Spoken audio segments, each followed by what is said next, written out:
आज हम लोग BA semester 6 political science general elective से संबंधित क्वेश्चन आंसर जानेंगे। जो पॉलिटिकल साइंस जनरल इलेक्टिव 3 है, जिसमें आपको तुलनात्मक सरकार एवं राजनीति से संबंधित प्रश्न पूछे जाएंगे। तो आज का प्रश्न है, ब्रिटेन के प्रधानमंत्री की स्थिति की आलोचनात्मक समीक्षा करें। जो ब्रिटेन है, ब्रिटेन को हम लोग इंग्लैंड भी कहते हैं, यूके भी कहते हैं। यूके मतलब होता है यूनाइटेड किंगडम, या ब्रिटेन, ब्रिटिश, इंग्लैंड सब ही एक ही है। तो उसके प्रधानमंत्री की जो स्थिति की आलोचनात्मक समीक्षा करना होगा। अथवा ऐसा भी पूछ सकता है, प्रधानमंत्री मंत्रिमंडल रूपी मेहराब का मुख्य प्रस्तर है। ब्रिटिश प्रधानमंत्री की स्थिति के संदर्भ में इस कथन की विवेचना करें। या ऐसा भी पूछ सकता है कि ब्रिटिश शासन व्यवस्था में प्रधानमंत्री की भूमिका की विवेचना करें। यह प्रश्न आ सकता है क्योंकि ब्रिटिश के प्रधानमंत्री भारत मूल निवासी ऋषि सुनक बने हैं। तो इसका आंसर आप इस प्रकार से लिख सकते हैं, ब्रिटेन संसदीय शासन की जननी है। जो ब्रिटेन है, इंग्लैंड है, वह जो संसदीय शासन की जननी है। विश्व के अन्य देशों में ब्रिटेन से ही संसदीय व्यवस्था को अपनाया गया। जो संसदीय व्यवस्था है उसका जननी ब्रिटेन है, इंग्लैंड है, और वही से ही पूरा बाकी देश भी उसकी जो शासन व्यवस्था है उसको अपनाया गया है। संसदीय शासन के दो तरह के प्रधान होते हैं। पहला, संवैधानिक या नाममात्र का प्रधान तथा वास्तविक प्रधान। संवैधानिक प्रधान से तात्पर्य उस पदधारी से है जिसका पास संविधानक शक्तियाँ तो रहती है लेकिन वह उनका प्रयोग स्वयं नहीं करता। वास्तविक प्रधान वह है जो देश का वास्तविक शासन होता है, तथा संवैधानिक प्रधान की समस्त शक्तियों का वास्तविक प्रयोग करता है। संवैधानिक प्रधान के रूप में कहीं सम्राट या साम्राज्य, वहीं गवर्नर जनरल या कई राष्ट्रपति होते हैं। तो वास्तविक प्रधान के रूप में प्राय सभी देशों की मंत्रिमंडल सहित प्रधानमंत्री मंत्रिपरिषद का वास्तविक कर्ता धर्ता होने के कारण प्रधानमंत्री ही देश का वास्तविक शासक होता है। जिससे कि इसमें कहा गया है कि ब्रिटेन जो संसदीय व्यवस्था का जननी है, उसी से ही संसदीय व्यवस्था बाकी देश एडॉप्ट किए हैं, अपनाए हैं। तो इसमें दो प्रकार के होते हैं, जो एक सार्वधानिक या नाम मात्र का प्रधान और एक वास्तविक प्रधान। जैसे कि हम लोग का देश में नाम मात्र का प्रधान होता है राष्ट्रपति। राष्ट्रपति भारत का सर्वोच्च नागरिक होता है। वैसे ही इंग्लैंड के महारानी, इंग्लैंड के राजा नाम मात्र का प्रधान होते हैं, और वास्तविक में प्रधान होता है वहाँ के प्रधानमंत्री, जो अपना सारा मंत्रिमंडल के सहायता से अपना कार्य करता है। लेकिन जो संवैधानिक स्थिति है, जो संविधान के अनुसार प्रधान बोलेंगे वहाँ के राजा को, लेकिन ओरिजिनल में सभी पावर और सभी जो अपना कार्य है उसका प्रधान होता है प्रधानमंत्री, वास्तविक प्रधान, यानी सबका कर्ता धर्ता होता है। संसदीय शासन के गुणों के अनुरूप ब्रिटेन की सम्राट संवैधानिक प्रधान है। जैसे कि जो संसदीय शासन है उसका गुण के अनुसार ब्रिटेन के जो सम्राट होते हैं राजा, वो संवैधानिक प्रधान है। सार्वभौमिक मतलब संविधान के अनुसार प्रधान है, तथा प्रधानमंत्री वास्तविक प्रधान है। साथ ही जो प्रधानमंत्री है वो वास्तविक प्रधान होता है। प्रधानमंत्री ही देश की शासन व्यवस्था का वास्तविक सूत्रधार है। जो प्रधानमंत्री है जो देश की शासन व्यवस्था का वास्तविक सूत्रधार है। प्रधानमंत्री संविधान द्वारा प्रदत्त सम्राट के समस्त अधिकारों का वही प्रयोग करता है। जो संविधान द्वारा दिया गया जो अधिकार होता है सम्राट का, उसका वही प्रयोग करता है प्रधानमंत्री। संविधानत शासन की समस्त शक्तियां सम्राट के हाथों में हैं, तथा प्रधानमंत्री उसका मुख्य सलाहकार है।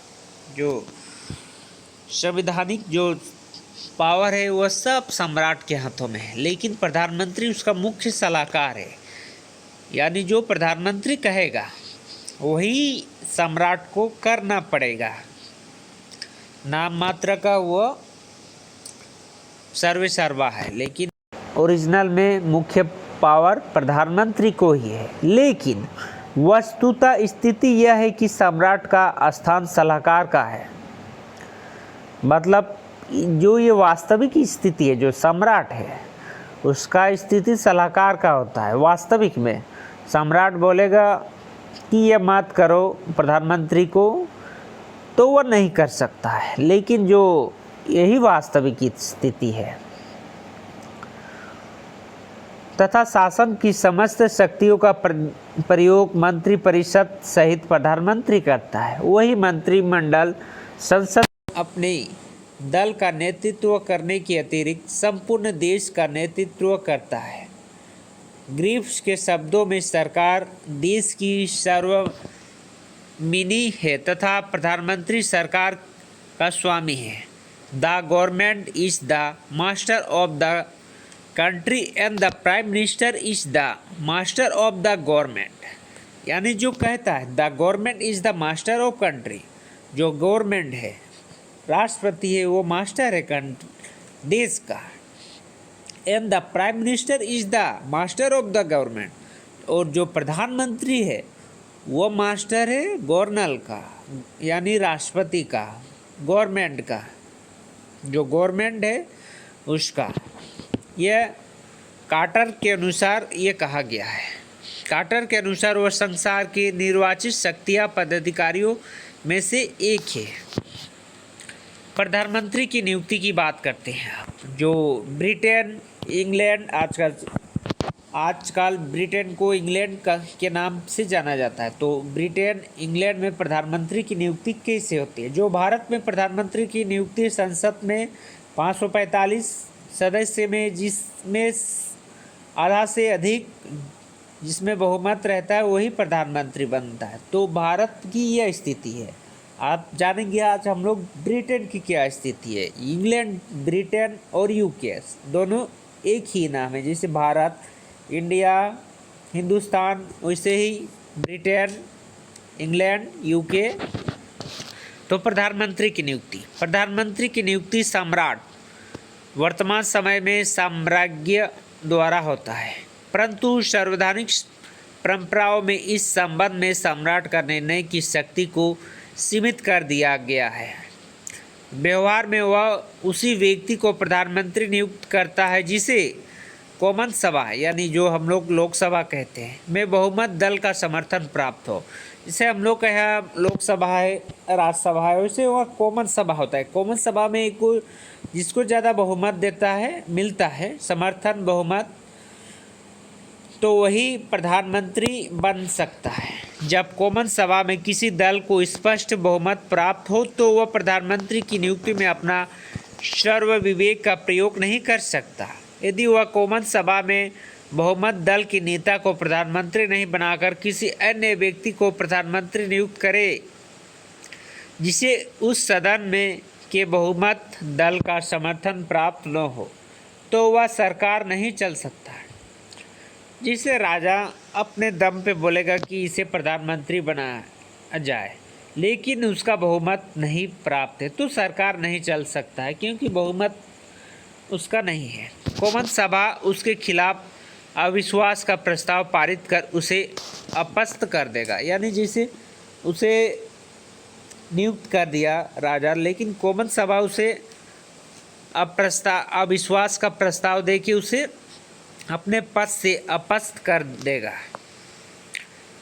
प्रधानमंत्री की नियुक्ति में सम्राट सर्व विवेक का प्रयोग तभी कर सकता है जबकि कॉमन सभा के किसी भी दल को स्पष्ट बहुमत प्राप्त न हो। जिसे इसमें जो सम्राट है वह अपना हस्तक्षेप तभी कर सकता है जो किसी को स्पष्ट बहुमत प्राप्त नहीं हो। जैसे कि दो कैंडिडेट है, दोनों को सेम समान बहुमत प्राप्त है, कोई स्पष्ट प्राप्त नहीं है, तो वह दोनों में से एक को सिलेक्शन कर सकता है अपने दम पे। ऐसी स्थिति में वह ऐसे दल के नेता को प्रधानमंत्री नियुक्त करेगा जो अन्य दलों के सहयोग से मंत्रिमंडल बनाने में समर्थन हो। 1974 ईस्वी के आम चुनाव के बाद जब कॉमन सभा में किसी भी दल को स्पष्ट बहुमत प्राप्त नहीं हुआ तो मजदूर दल का अनुदार दल दोनों सरकार निर्माण करने का दावा करने लगे। जो साम्राज्य ने अपनी सर्वविवेक का इस्तेमाल कर अधिकतम स्थान प्राप्त मजदूर वर्ग के नेता को प्रधानमंत्री नियुक्त किया। जो रानी विक्टोरिया थी वह प्रधानमंत्री उसे नियुक्त किया। 19वीं सदी में प्रधानमंत्री संसद के किसी भी सदन को सदस्य हो सकता है, परंतु अब ऐसी असमय स्थापित हो गया है कि वह केवल कॉमन सभा के सदस्य में ही होगा। प्रधानमंत्री के अधिकार एवं कार्य, पावर और एंड फंक्शन। जो प्रधानमंत्री है ब्रिटेन में, उसका क्या क्या पावर होता है, क्या क्या अधिकार होता है। प्रधानमंत्री देश की संपूर्ण शासन की आधारशिला है। उसके आधार क्षेत्र व्यापक है तथा सरकार की पूंजी उसके हाथ में है। उसकी शक्तियाँ इतना व्यापक है कि अभी अभी लोग उनकी तुलना तनाशाह से करते हैं। ग्रिप्स के शब्दों में उनकी औपचारिक शक्तियाँ निश्चित ही एक अनियंत्रित शासन के समान दिखाई देती है। ग्रिप्स के इस कथन में निसंदेह अतिशयोक्ति है, लेकिन इस बात से इनकार नहीं किया जा सकता है कि उसकी शक्तियाँ एवं उनके उत्तरदायित्व व्यापक हैं। प्रधानमंत्री के अधिकार एवं कार्य को निम्नलिखित रूप से सूचीबद्ध कर सकते हैं। पहला, मंत्री परिषद का निर्माण। औपचारिक रूप से मंत्रिमंडल या मंत्रिपरिषद के निर्माण की अंतिम शक्ति सम्राट के हाथों में है, लेकिन व्यवहार में अंतिम निर्णय प्रधानमंत्री के हाथों में रहता है। प्रधानमंत्री नियुक्त हो जाने के बाद मंत्रिपरिषद निर्माण का समस्त भार उसी पर आ पड़ता है। वह मंत्रिपरिषद के विभिन्न स्तरों के मंत्रियों के नाम सम्राट के सामने प्रस्तुत करता है तथा सम्राट उसी पद पर नियुक्त करता है। सम्राट किसी भी व्यक्ति को मंत्रिपरिषद में सम्मिलित करने के लिए प्रधानमंत्री को विवश नहीं कर सकता। मंत्रिपरिषद के निर्माण में उसकी इच्छा ही निर्णायक होती है, यानी प्रधानमंत्री जिसे चाहे उसे मंत्री का पद दे सकता है। उसके लिए जैसे राजा या राष्ट्रपति कोई अपना हस्तक्षेप नहीं कर सकता है। जैसे कि भारत में ही राष्ट्रपति नहीं बोल सकता है कि इसे मंत्री का पद दिया जाए, वैसे ही ब्रिटेन में भी नहीं बोल सकता है कि इसे यह मंत्री का पद दिया जाए। उसी प्रकार से इसी कारण एमरी ने कहा है कि वस्तुतः बहुत कम तानाशाहों को उतनी सर्वइच्छाधारी शक्ति प्राप्त है जितना प्रधानमंत्री को अपने मंत्रिमंडल के निर्माण में प्राप्त है।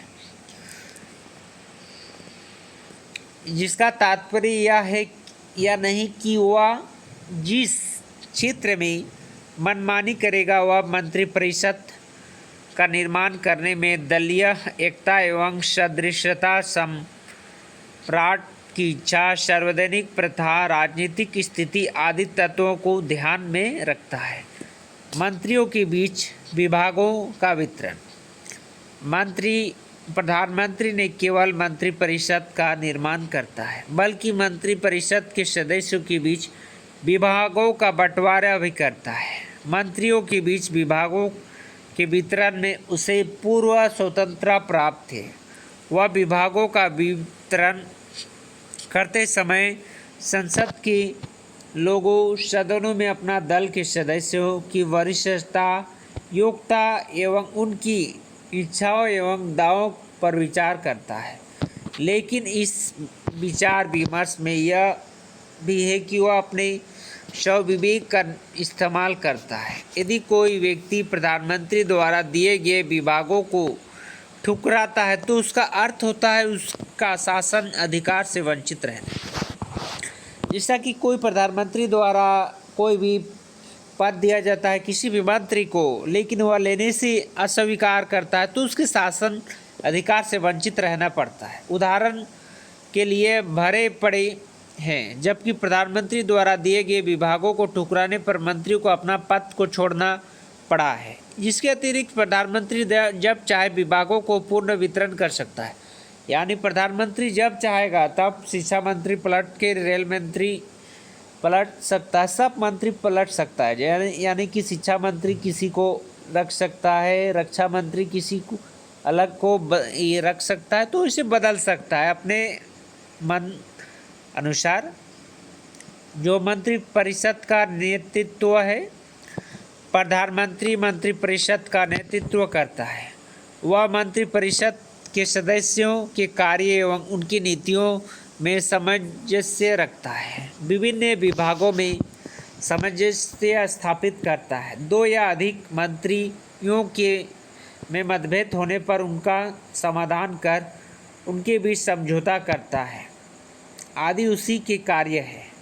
वह समस्त मंत्रिमंडल का निरीक्षण एवं निर्देशन करता है। मंत्रिमंडल के निर्माण का अंतिम उत्तरदायित्व उसी पर रहता है। वह मंत्रिमंडल के बैठक पर कार्यसूची को निर्धारित करता है। कोई मंत्रिमंडल के बैठकों में ऐसा विषय को उठाना चाहे जिसका समावेश कार्यसूची में नहीं है, तो उस पर विचार करने की अनुमति देने या न देना प्रधानमंत्री की इच्छा पर निर्भर करता है। मंत्रिमंडल में बैठकों की सभापतित्व भी वही करता है। मंत्रिपरिषद का प्रधान होने की हैसियत से उसका एकता एवं सदृशता की रक्षा करना उसका अधिकार है। वह यह देखता है कि प्रत्येक विभाग में गाड़ी गतिशील रहे। इस प्रकार वह न केवल मंत्रिपरिषद को जन्म देता है बल्कि वह उसे जीवित रखने का भी प्रयास करता है। जो मंत्रिपरिषद का नेतृत्व है वह प्रधानमंत्री करता है। प्रधानमंत्री सब मंत्री को अपने कार्य कैसे कर रहा है तथा उसे अच्छे कार्य के लिए एकता बनाए रखता है और उसे प्रेरणा देता है कि कैसे कार्य किया जाए। चौथा में है मंत्रिपरिषद की सहायकर्ता। प्रधानमंत्री मंत्रिपरिषद का सहारकर्ता भी है, यानी सहारा करता है। किसी मंत्री से संतुष्ट होकर उसे त्याग पत्र देने की मांग कर सकता है। कोई मंत्री यदि कार्य अच्छा नहीं कर रहा है तो उसके प्रति त्याग पत्र भी मांग सकता है। यदि कोई मंत्री प्रधानमंत्री की इच्छा के अनुसार त्याग पत्र न दे तो प्रधानमंत्री उसे सम्राट से कहकर प्रच्युत करवा सकता है, यानी कि उसे अपना पद से हटा सकता है। प्रधानमंत्री से त्याग पत्र देने से संपूर्ण मंत्रिपरिषद भंग हो जाता है। किसी विषय पर किसी मंत्री को प्रधानमंत्री से मतभेद होने पर उसे त्यागपत्र दे देना आवश्यक है। उदाहरण के लिए सन 1857 में लॉर्ड सेलिसबरी ने प्रधानमंत्री से मतभेद के कारण त्यागपत्र दे दिया था। वह कभी भी किसी भी मंत्री को अपने मंत्रिपरिषद से हटा सकता है। श्रीमती थेजर ने कई बार अपने मंत्रिपरिषद से मंत्रियों को अचानक ही हटा दिया है। इस प्रकार लास्की के शब्दों में प्रधानमंत्री मंडल में जन्म, जीवन और मरण का आधार है। The prime minister is the central to it is birth, central is it is life and central of it is death. लाखी द्वारा ये कहा गया है। लास्की शासन का प्रधान, जो प्रधानमंत्री है वह शासन का भी प्रधान है। प्रधानमंत्री राज्य की कार्यकारिणी का प्रधान है। जो कार्यकारिणी होता है, कार्य होता है, उसका प्रधान है। शासन के सफल संचालन का दायित्व उसी पर है। शासन के प्रत्येक विभाग के कार्य का निश्चय एवं नियंत्रण रखना प्रधानमंत्री का कार्य है।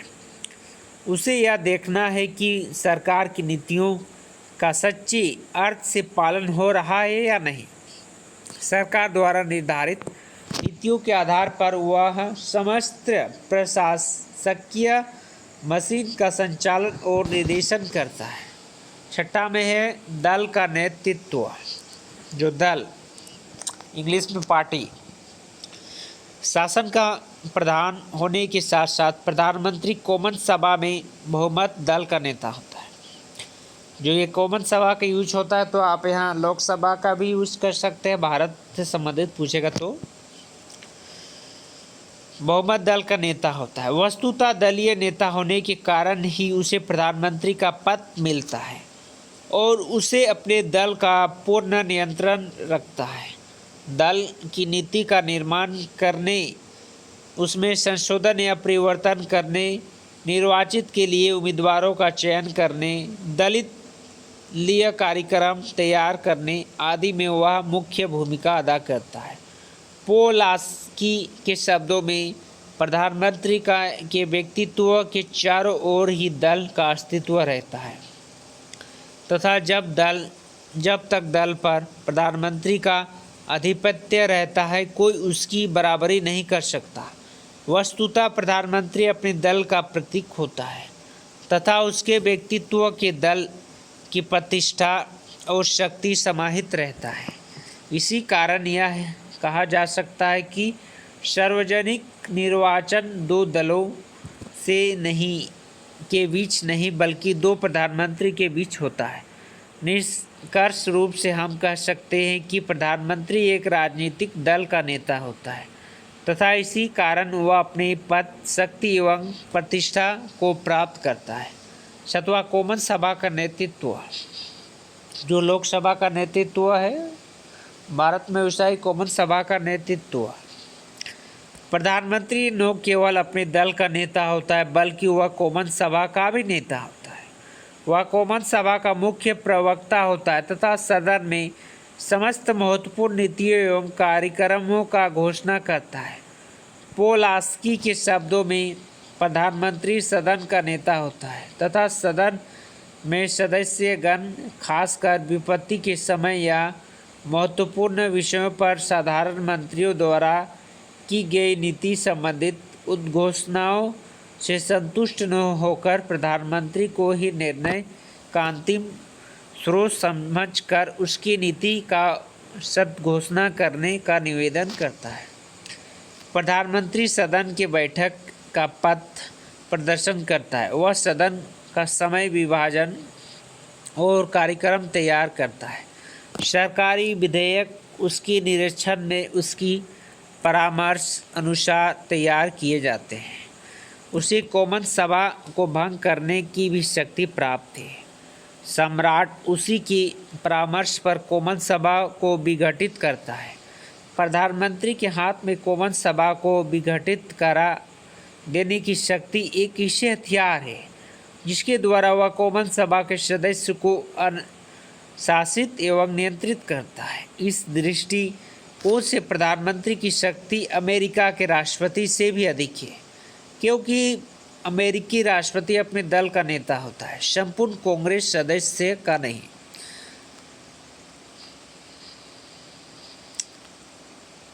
लेकिन जो भारत में ज़्यादा होता है उसी प्रकार ब्रिटेन में भी अपना कॉमन सदस्य का नेता होता है। सबका कॉमन जो वरिष्ठ होता है, कॉमन का सबका कॉमन सबसे ज़्यादा उसे ही प्रधानमंत्री के लिए चुना जाता है।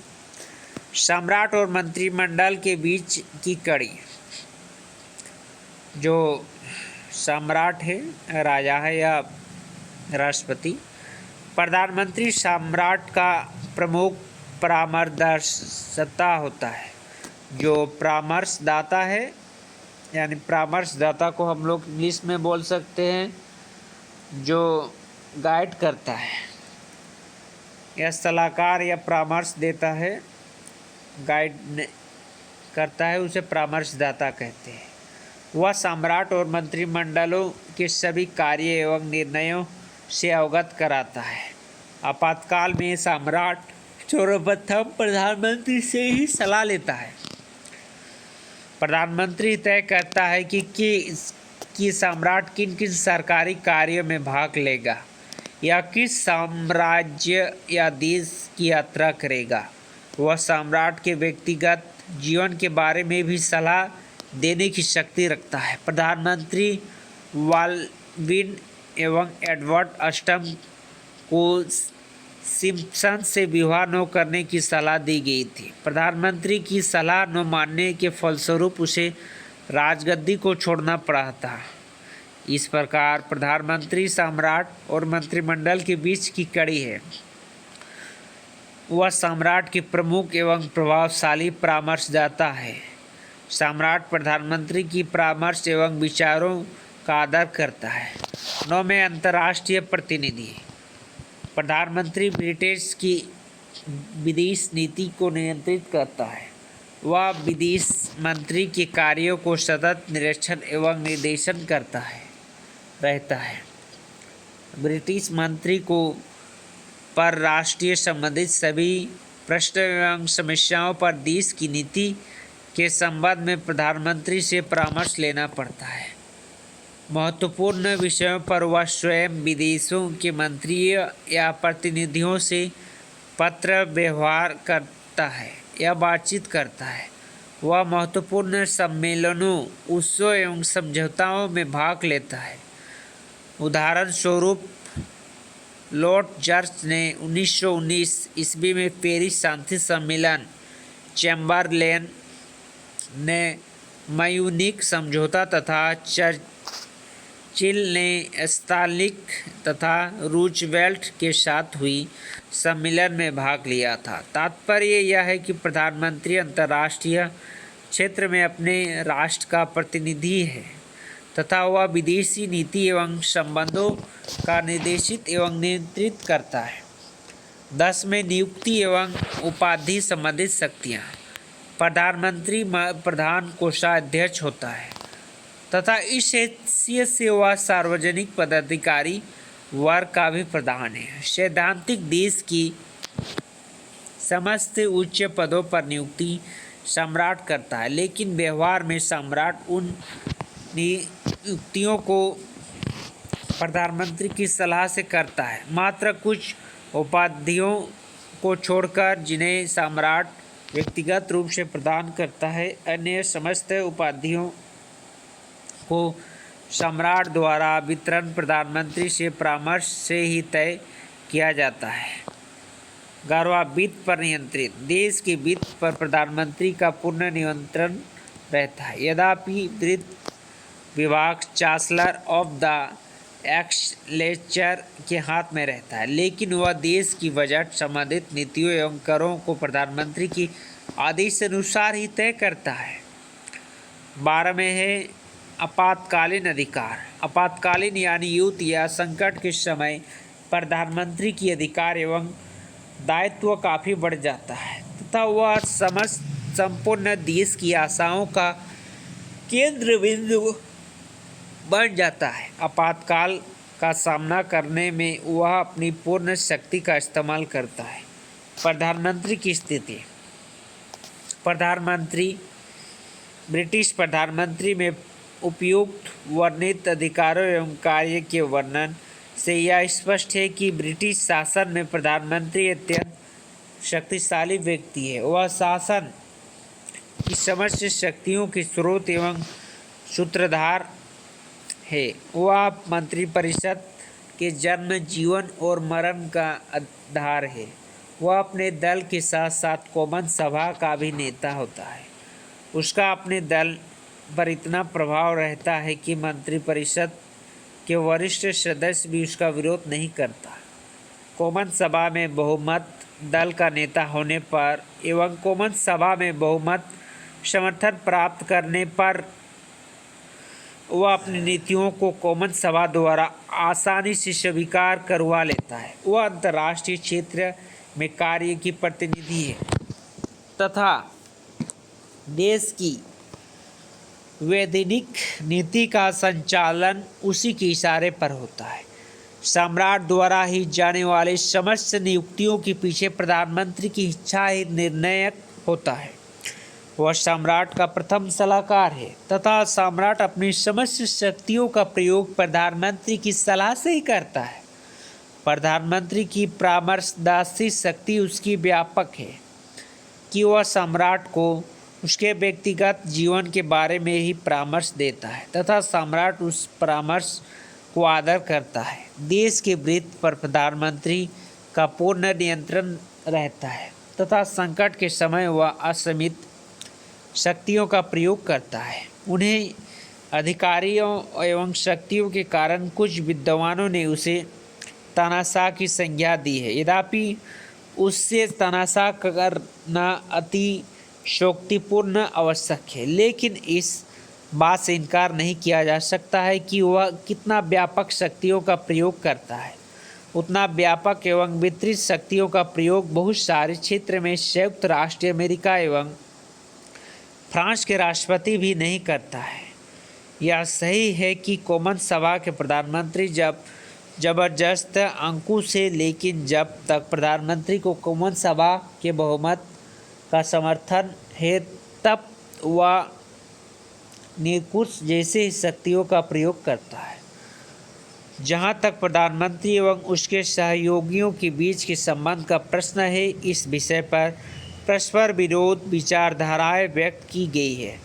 लॉर्ड माले ने इस समकक्षों के प्रथम प्रिमुस इंटर पेरेस कहा था, परंतु रेमेज मयूर ने इस कथन का खंडन इस तर्क पर किया है कि जो शासन अपने साथियों को नियुक्त और अपर्च कर सकता है, उसके बारे में यह कहना है कि वह बराबर में प्रथम है, अधिक उपयुक्त नहीं। वह वस्तुतः एक तानाशाह है। वस्तुतः मंत्रिपरिषद के सभी सदस्य उसी की कृपा काल तक अपने पद पर बने रहते हैं। वह किसी भी मंत्री को कभी भी पदच्युत करवा सकते हैं। पदच्युत मतलब होता है पद से गिराना, यानी कि अपना पद को हटा देना। मंत्रिमंडल के सभी मंत्रियों उसी के इशारे पर कार्य करते हैं। जेनिगस के अनुसार वह तारों के बीच एक छोटा सा चंद्रमा ही नहीं बल्कि एक सूरज है जिसके चारों ओर अन्य ग्रह घूमा करते हैं। इस प्रकार प्रधानमंत्री अत्यंत शक्तिशाली व्यक्ति है।